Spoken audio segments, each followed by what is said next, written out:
Well, good evening, everybody. Let's see here. We got Gary. We got Universal Sue. Hello there.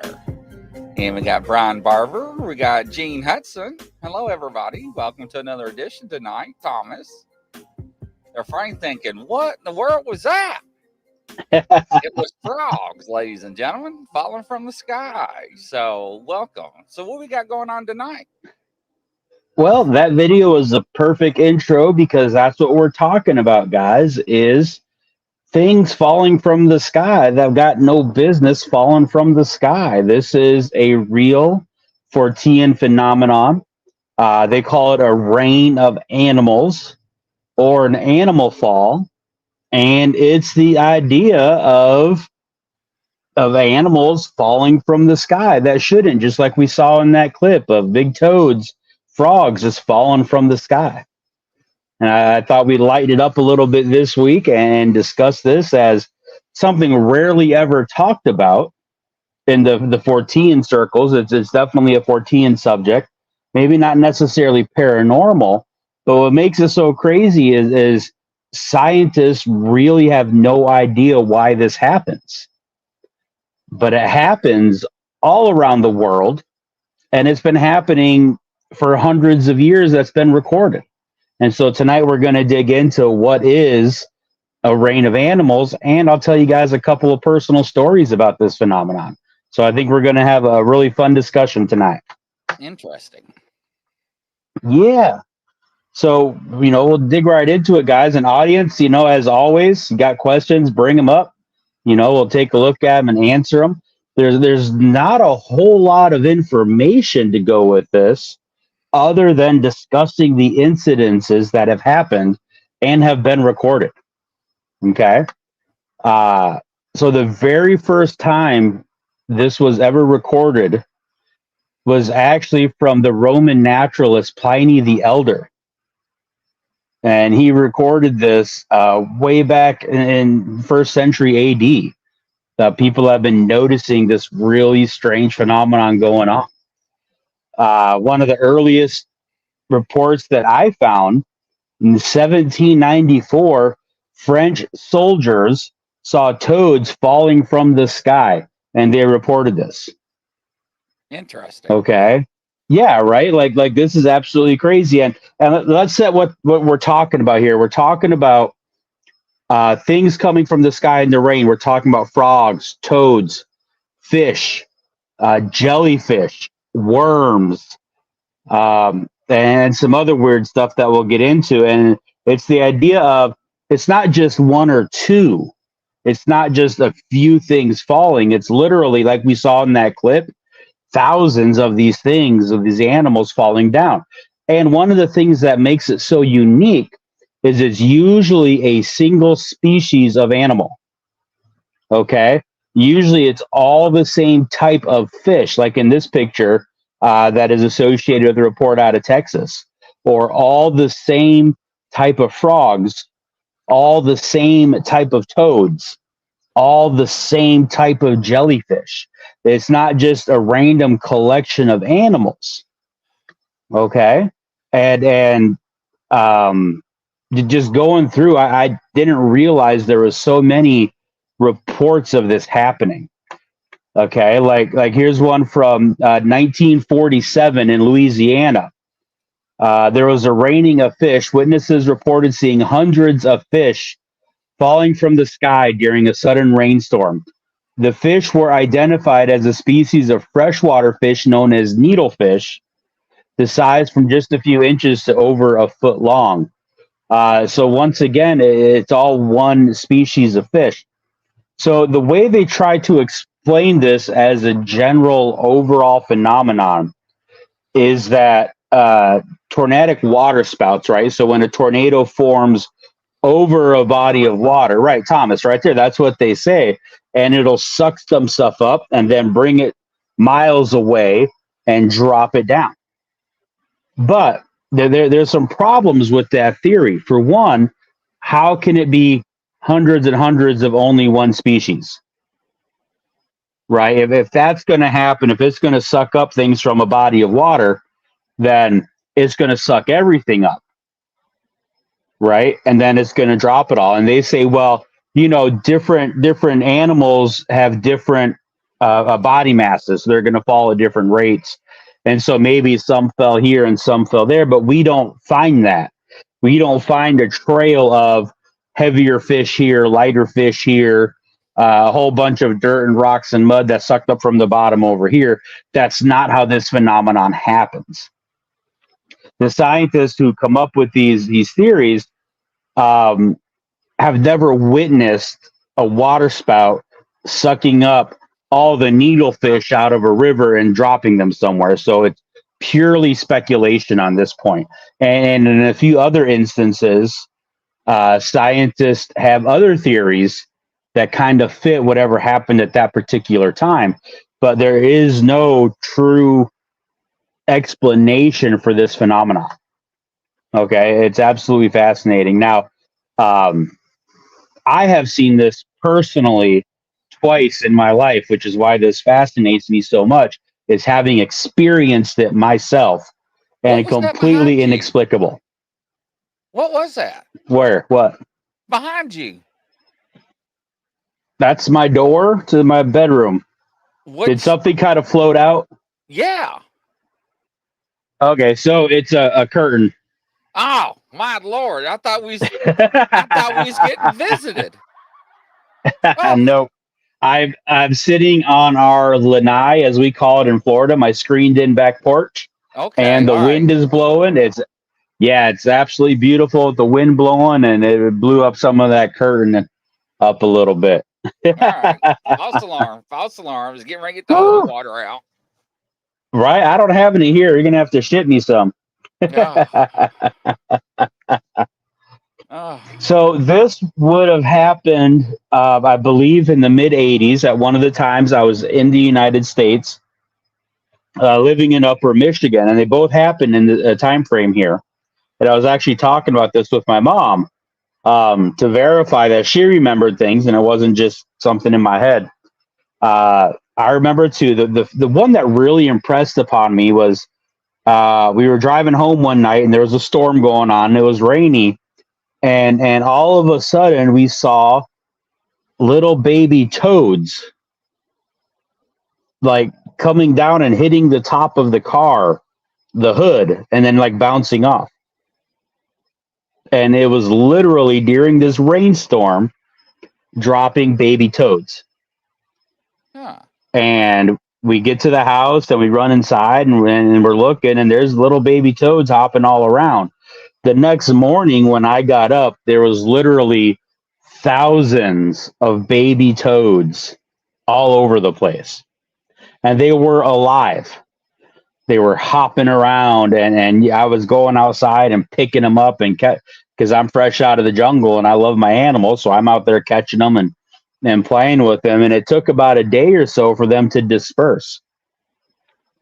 But they were alive. They weren't frozen. They weren't hitting the ground and splatting and smashing. They're hitting the ground, and some would be stunned, and some were just out hopping around all over the place. It is an absolutely amazing phenomenon to experience this.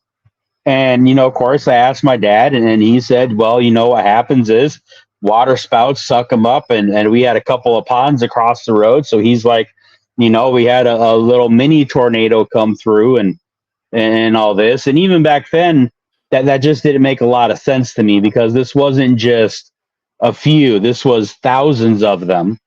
And as we were driving, a half mile, quarter mile away from the house, they were falling all the way up to the house. So we're talking probably millions of these little baby toads.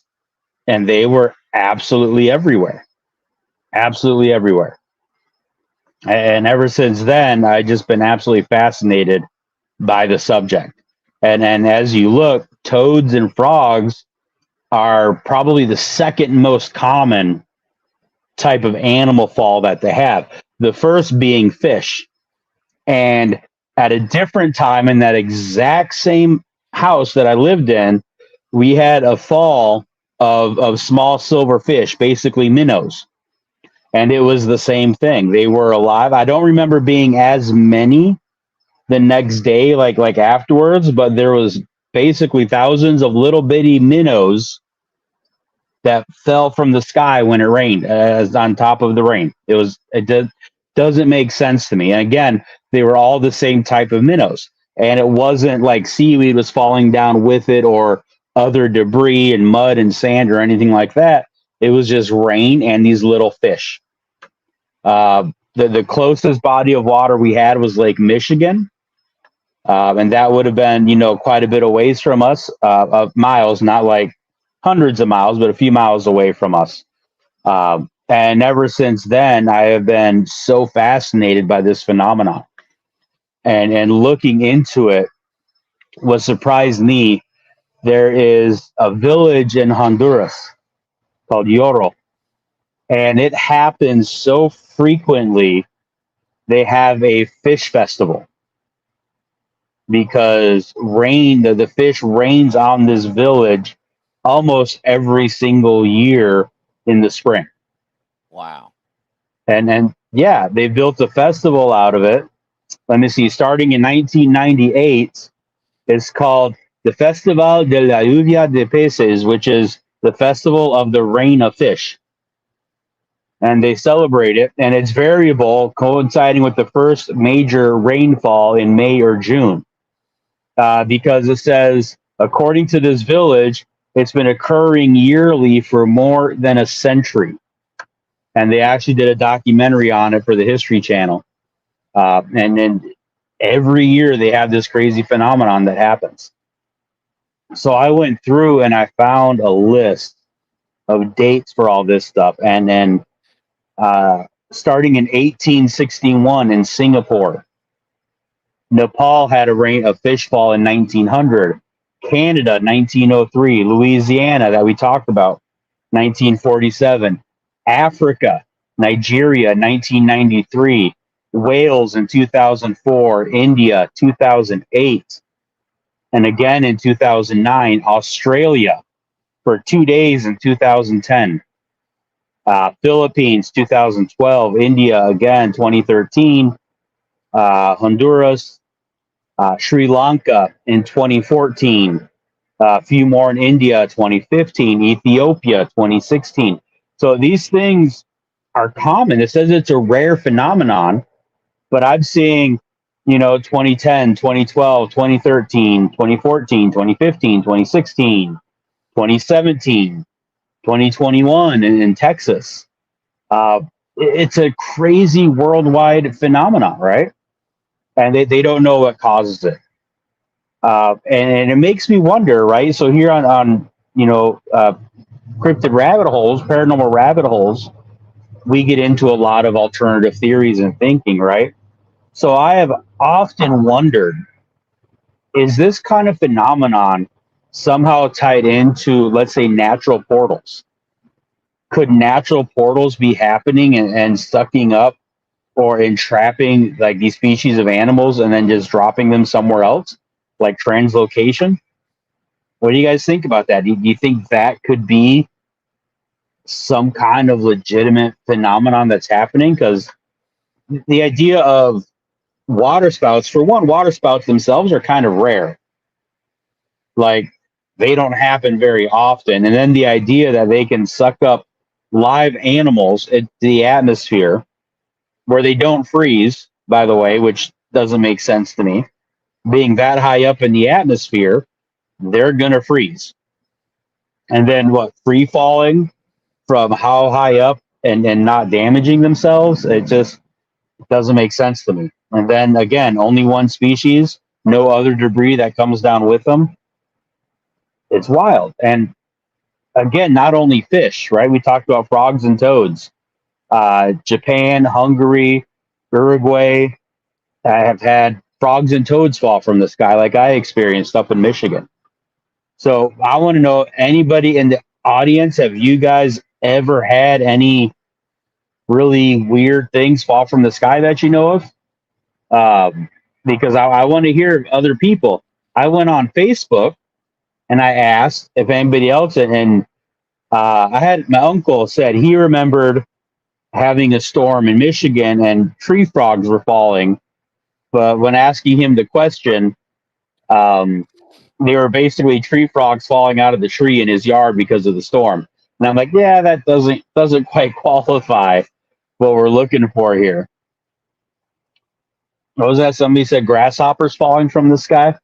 Yeah. Yeah, Universal Sing. sure. Yeah, and I'm not like they have rains of spiders coming down, but to me, that could be fairly easily explained with spiders, right? Because we know that certain times of year, certain spiders migrate. We know that hatchling spiders will climb up to a high point and release some thread like a parachute and catch it in the wind. And if there is a huge amount of those spiders and then they're floating through the air, I can see that being called a rain. That kind of makes sense to me. Um, there's been reports of like flocks of birds literally just dropping out of the sky, and some of those reports came up as I was looking up, rains of animals and stuff. But I didn't really classify that as the same phenomenon because birds belong in the sky anyway. And if there was something to happen with um, some kind of electromagnetic burst or different things like that, they fly into a methane cloud, where they could all die at once. And to me, that's just a little more explicable, right? Um, but like here's one that blew my mind. Was one of the earliest recording instances of animal falls was August 14th in 1894 when a shower of jellyfish fell on the city in England. Jellyfish. I mean, and again, they were all the same species. It was identified as what they call Villela villela, which is, and I think I might have sent you a picture of this one. It's a small, delicate animal, and they were able to specifically identify the species out of it. And it says it was scattered on streets and gardens and was falling on people as they were walking out and about. Yeah, right there. And how do you explain that? Like these tiny, fragile animals were sucked up in a violent tornado, a violent water spout, and then they were able to just drop on people, and they were still able to easily identify what they were. That doesn't make a whole lot of sense to me as far as the whole tornado and flying through the air for miles and then dropping. Yeah, right. See, that's what I thought, Brian, too. I'm like, man, I hope they weren't like Portuguese man of war or some box jellies or something like that. Be wild. Um, but yeah, that's what's going on there with the jellyfish. And that was 1894. Um, like if you guys want to read some really interesting stories, man, do a research on this, and you'll come up with some crazy stuff. Worms have been known to fall from the sky, like red wigglers, hundreds of them, thousands of them, everywhere. Yeah, see, fish and frogs are the ones that people know, but this other stuff is wild.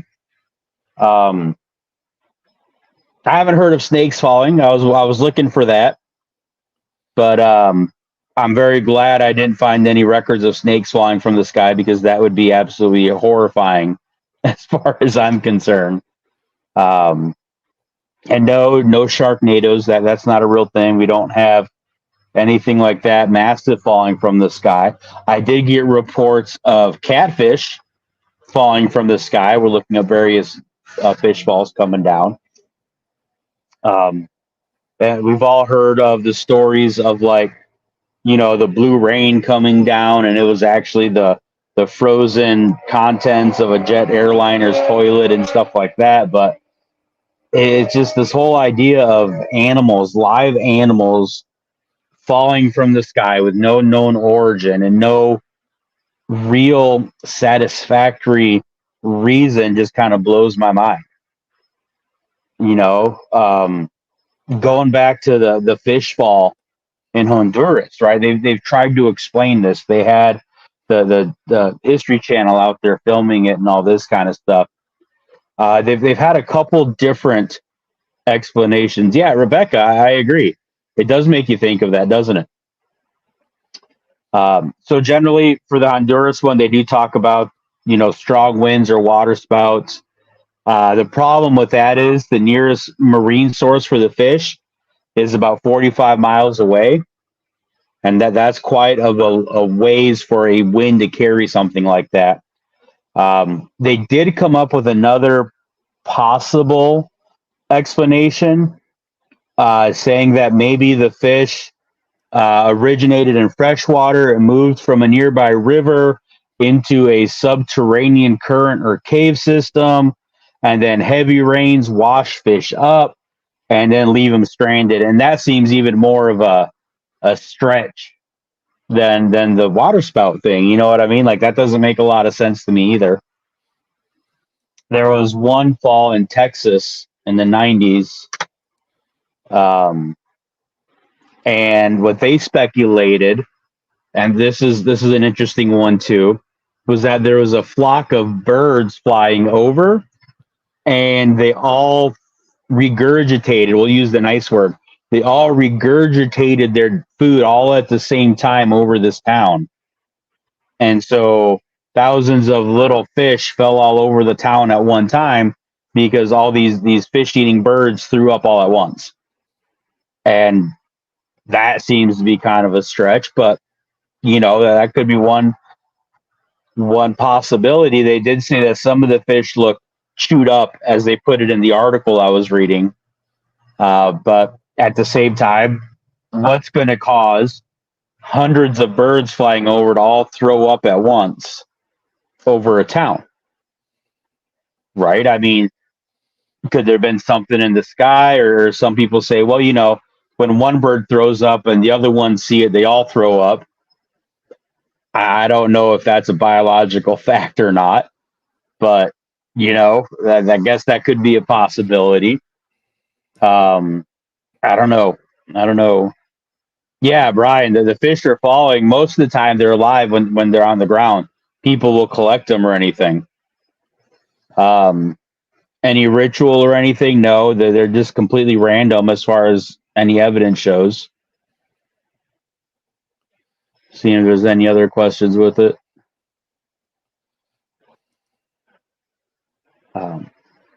But there've also been like some horrible stuff that falls from the sky. We're going to get into this one. It's kind of gross, so I had to bring it up. But in Kentucky, not Florida, Kentucky, there was a shower of meat that fell from the sky. So I don't know, Grizzly, if you know where Bath County, Kentucky is. I've never been to Bath County. No. Okay.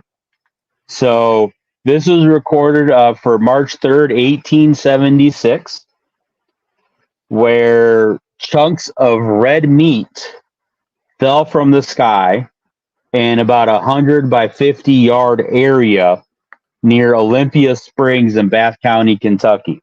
Okay. Several possible explanations, and they get weirder and weirder. First was it wasn't really meat. It was basically chunks of bacteria or fungus that kind of conglomerated together and then fell to the ground.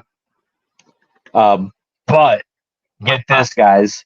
They studied the meat. Okay. And it says, although the exact type of meat was never identified, various reports suggested it could have been beef or lamb or deer or bear or horse or possibly human. And that yeah, right? Yeah. And this is where they got it from, right? So they said most of the pieces of meat were about 2 inches by 2 inches, a nice little chunk. And at least one piece was twice that size, 4 by 4. The meat appeared to be beef if you were visually looking at it. But according to the first report in the Scientific American, 2 men tasted it and judged it to be lamb or deer, right? I want to know who these dudes are that are picking up random meat falling from the sky and going, hey, let's cook this up and eat it and let's see what it tastes like. Only in Kentucky is all I'm going to say. Only in Kentucky. Yeah. So one person writing in the sanitarian, a guy by the name of Leopold, identified the substance as Gnostic, which is what we talked about as a type of cyanobacteria. They gave the meat samples to the Newark Scientific Association for further analysis, leading to a letter from Dr. Alan McLean Hamilton. And this was appearing in the medical record, a journal, stated that the meat had been identified as lung tissue, either from a horse or a human infant, because the structure of the organ in these two cases are almost identical. The composition of this sample was backed up by further analysis, with 2 samples of the meat being identified as lung tissue, 3 as muscle tissue, and 2 as cartilage. I don't even know what to make of that, right? The locals favored an explanation that this meat was vomited up by buzzards. Then it says, who is, as their custom, seeing one of their companions disgorge himself, all the others immediately followed suit. And that is something vultures do. If they're loaded down and they need to fly away real quick or they're startled, they will vomit to lighten their loads so they can fly away faster, or, as a defense mechanism because it stinks that it's foul smelling. But I don't see 2 guys picking up chunks of meat that are already partially digested from vultures that are in vulture vomit and then washing them off and going, hey, let's cook this and eat this. I don't see that as happening. So that one I don't understand. That I don't see how a water spout could be responsible for that. I am going to assume it was not human tissue, and when they did the investigation, that maybe it was horse lung tissue and not human tissue, because I don't want to go down that rabbit hole as to where that came from. But I that blows my mind. Like you're having ribeyes fall from the sky. You know what I mean? And just, or like beef stew meat, right? Think of chunks of beef stew that you buy at Walmart. And you're just sitting there and all of a sudden this meat is falling from the sky. It doesn't make any sense. Do you have any speculation on that, Grizzly, at all? No. I do not. Would you be that guy that says, hey, let's throw some of this on the barbecue and see what we can do with it? I'd say it doesn't make sense. Right? I'd be like, the apocalypse is here. I mean, blows my mind. Absolutely blows my mind. And this was, like I said, in 1876, in the middle of the day, between 11 a.m. and 12. Well, right. I mean, that's, I think that was Rebecca, somebody getting rid of something, but like, we're talking 1800s. What did we have, like commercial airlines in the 1800s? Somebody flying over and dumped over a cooler of random already chunked up lung tissue from horses. I don't see how that's even a possibility. You know what I mean? Lala says if it's sushi, it's a different story. Well, I mean, yeah, but Lala, if you got sushi falling from the sky, are you gonna, dust it off and grab a few bites and be like, oh wow, man, this is tuna? Like, I don't know about that. I don't think I could do it.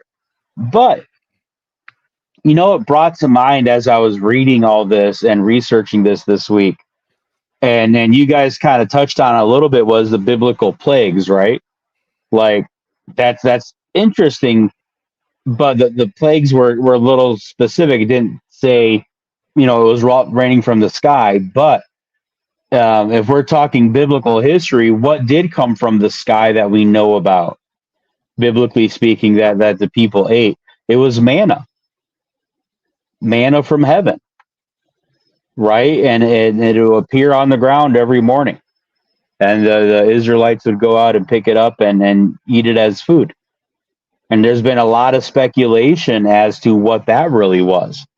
And some of the same speculations as some of these things where it talks about, well, maybe it was a certain type of fungus that grew really fast overnight. Jennifer, what date was that for the Kentucky? That was March 3rd, 1876, near Olympia Springs in Bath County, Kentucky. Yeah. That's what I got for it. So, but yeah, and then, it talked about the hundreds of quail or the thousands of quail that also came in with the manna, and the Israelites, got that and ate that. So is there a connection there? We don't know because we can't explain it in the first place. Maybe, maybe God had set something in motion to allow that to happen. And this kind of stuff is like a residual effect, right? Like ripples on a pond. Maybe there's some kind. What is manna? That's a good question. Nobody knows. Nobody actually knows. It was described as like a bread that would gather on the ground, and then they would go and collect it in the morning, but they were only supposed to collect enough for themselves for that day because it would rot overnight and go bad. And so anything they tried to hoard would go bad and they couldn't use it. And the idea was, trusting God daily for your provisions and not trying to hoard up and store out of lack of trust. It was the idea of trusting that tomorrow's God is going to provide for them again. And so some people view it as a simply, allegory. It's simply an instructional tale about trusting God to provide for you and all this kind of stuff. But biblically speaking, it was just God providing every day for his people. And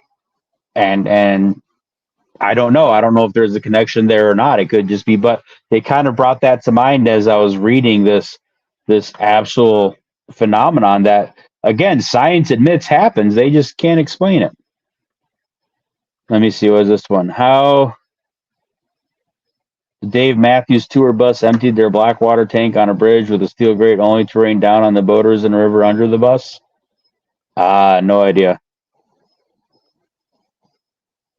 Well, Lorna, I mean, that's exactly it. You weren't asking a stupid question. A lot of people don't understand what manna was, and it is about receiving exactly what you need, and that's what it was.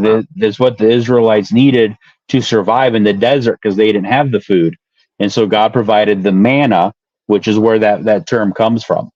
It's all they really needed was the manna and the quail, and they survived for 40 years in the desert, and that was all their nutritional needs. Some people liken to the bread of life, and people talk about the bread of communion and how bread plays symbolically in the Bible for a lot of different ways. Man does not live by bread alone, but by the word of God, and all these other biblical references to bread. And a lot of people think that refers back to the idea of manna that sustained them physically, but didn't sustain them spiritually. And you can get into the whole theological discussion on manna, but that's basically the premise of it, was that they were provided what they needed at that time. And then when they didn't need it anymore, it wasn't there for them anymore. And interestingly enough, I believe it was 3 pieces of manna that was actually put into the Ark of the Covenant, along with the original broken tablets and Aaron's budded staff placed into the Ark of the Covenant. So it was a revered provisional thing that they recognized as a miracle from God in that aspect of it. But not to get too off subject there, but yeah, the idea of strange, weird things falling from the sky,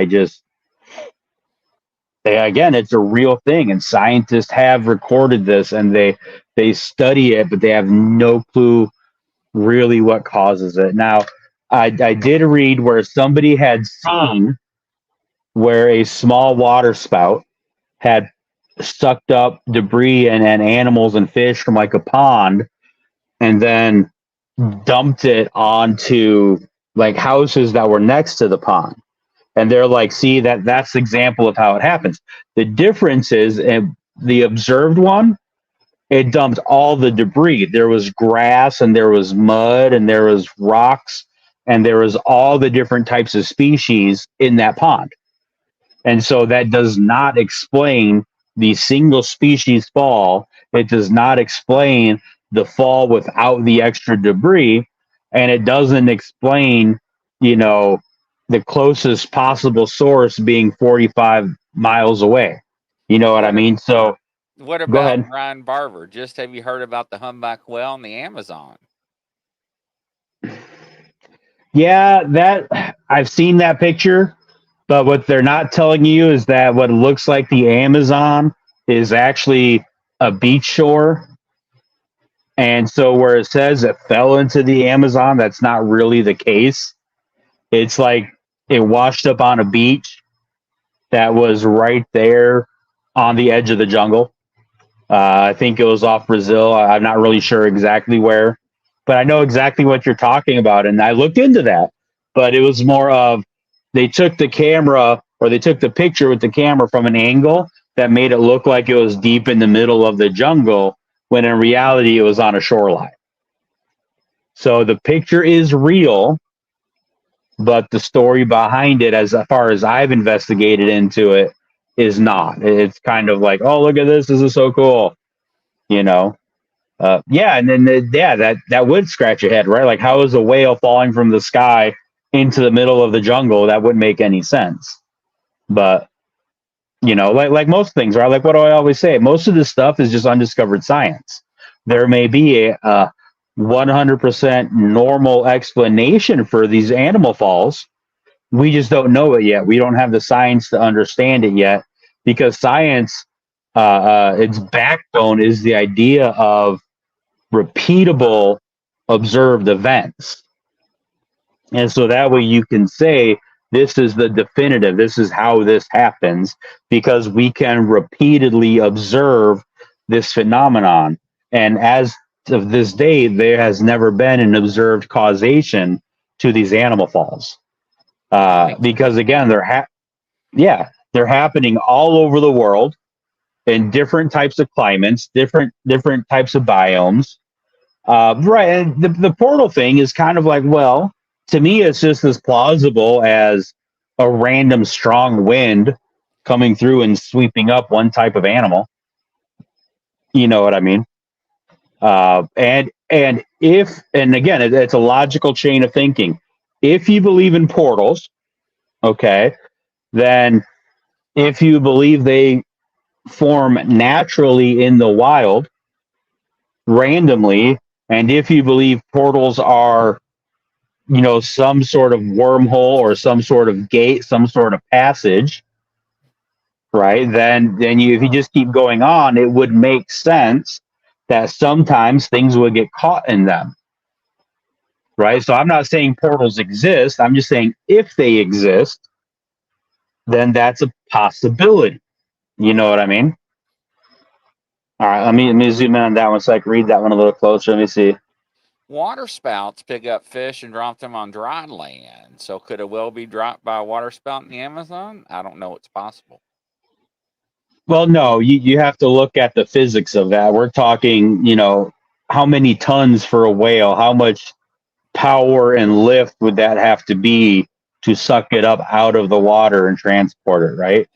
And Grizzly, you and I were talking about this as well, as far as when tornadoes suck things up, okay? Physics are involved in all this, right? The very center of a tornado is just like the center of a hurricane. It's like dead air. There is no suction there.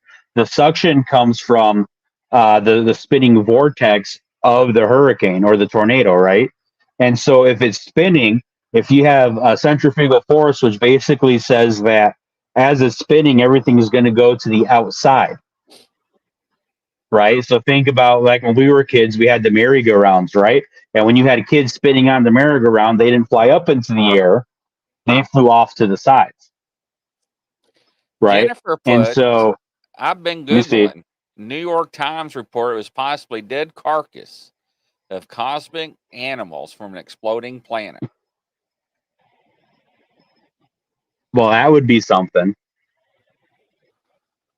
But don't you think that would So, burn up in the atmosphere, though? yeah, and you're saying, Jennifer, that was the one in Kentucky? That would be some like spot on targeting if that was the case, huh? That would be like with a hundred yard by 50 yard target. That'd be something else. I mean, that's crazy. And like Brian says, All right, guys. keep them Oh, alive. do what? Yeah. Well, and then that's just it, right? So in my thought process, let's say they could suck straight up, okay, into the high atmosphere. For them to travel 45 miles, like the case in Honduras, okay, they're going to have to be like really high up, like in the jet stream, right? But what do we know about being that high up in elevation? It's Freezes. freezing temperatures. It freezes. That's where hail comes from. Hail does not normally melt before it hits the ground, right? And so if you have these, like in my case, all these frogs in upper Michigan in the summer, if they're high enough to travel on the wind speed for miles before they fall down, they're going to be frozen. They're going to be frozen. And I don't know if they would thaw enough by the time they hit the ground to be able to bounce and start hopping away. Right? So either there's the water spout sucks them up just high enough and there's a low enough wind stream to carry them for a while. But again, is that even really meteorologically possible? Like does those conditions exist like that? Because you got to remember, they're not reporting tornadoes in these storms. They're not reporting catastrophic damage in these storms, right? What they're reporting is rainstorms with animals falling down. So it's not like it's the middle of a hurricane where you have debris flying all over the place and animals are. That's not what they're reporting. So when you really look at that, that's where I think the whole idea of tornadoes sucking them up or water spouts sucking them up, to me, just isn't as plausible as they're trying to make it sound like. You know, Right. yeah, check the physics on it, right? Because from what I understand from the physics of tornado, again, it sucks things up, but as it gets sucked up, it gets shot out to the side because that's how when you spin in a circle, everything goes to the outside. That's how it works. There's not a column of tractor beam suction. You know what I mean? And if it is that much, that massive, then we're going to know there was a tornado. It's not going to be, oh, there must have been a water spout somewhere over some random lake or pond. You know what I mean? And that's kind of what they're trying to explain it as.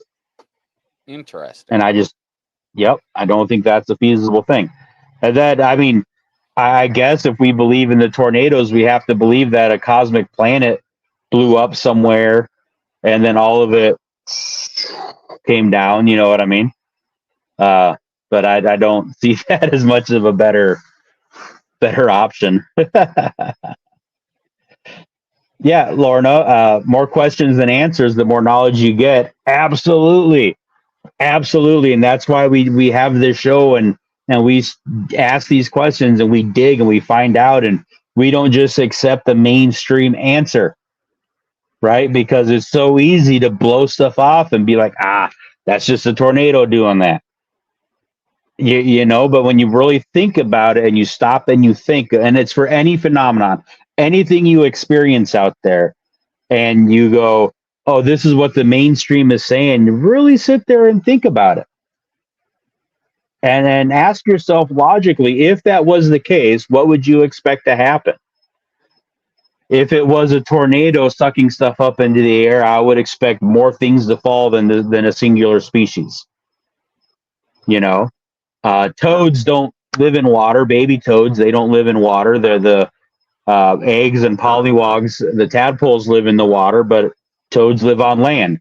They're not, they're amphibious, but they don't live in the water as an adult. Toads stay on dry land. That's the difference between a toad and a frog for the most part, right? And so, beards up, absolutely, Derek. That particular tornadoes would have to be over land, right? But let me ask you this question. Tornadoes, when they touch the ground, don't have a huge base unless they're like an F3, F4, F5, right? So where could a tornado hit, a small tornado, that could suck up thousands of baby toads? Where would a spot be where thousands of baby toads congregate to where a single small, not very noticeable or reported tornado could suck them up and carry them for miles and deposit them? Like, explain that one to me. Biologically speaking, do baby toads gather in the thousands in a very small area like that? Not that I've ever heard of, not that I've ever seen. So again, like, how does that happen? You're not going to convince me it was a strong wind that Right. picked up, out of what a 10 square mile area to find that concentration of baby toads? I don't know. It was that dang Sam Squatch. That's what that was, right, Jimmy? It's like that new commercial. Have you guys seen the commercial where it's like a family gathering and the guy's sitting there like, I know y'all ain't going to believe me, but there's aliens living in Stonehenge. Doesn't quite work that way. So, guys, any other questions or comments or anything on that? Because, again, I encourage every one of you, if you find it interesting, go research it for yourself, because what you're going to find is basically story after story after story of weird stuff falling from the sky. Now, I will say there have been reports of mixed animals falling. I did come across one in Japan, and that's why I didn't really put it in the rest of them, because it doesn't really fit the category. One in Japan where they had octopus, literal octopi falling from the sky, and starfish and seahorses falling from the sky over Japan. Wow. Now, right? And again, if we're talking, okay, well, then there was a tornado, a water spout, and it sucked all these animals up. Well, for one, you're not going to find a lot of octopi living directly in the same area. They're very territorial. Okay. And then, two, if they're talking about density separating them out, that's why we only have one species fall at a time. Well, octopus and seahorse and starfish are all kind of a little different, right? And so, if that's the case, then they're not all going to fall in the same place. So that's why that one didn't really quite fit my profile, because that I could see being some kind of water spout off of Japan in a reef somewhere, and then it dumped everything that it sucked up. That one would kind of make a little more sense.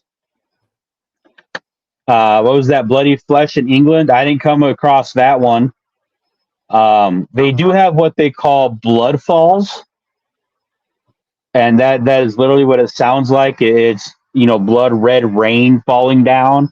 But when they collected that, what they found was it was actually due to an algae contamination, like a certain algae combined with certain chemicals in the rain, and it kind of oxidized it and made it red, kind of like a red algae bloom on the ocean or that kind of a thing. So they were able to figure out what the blood rain is.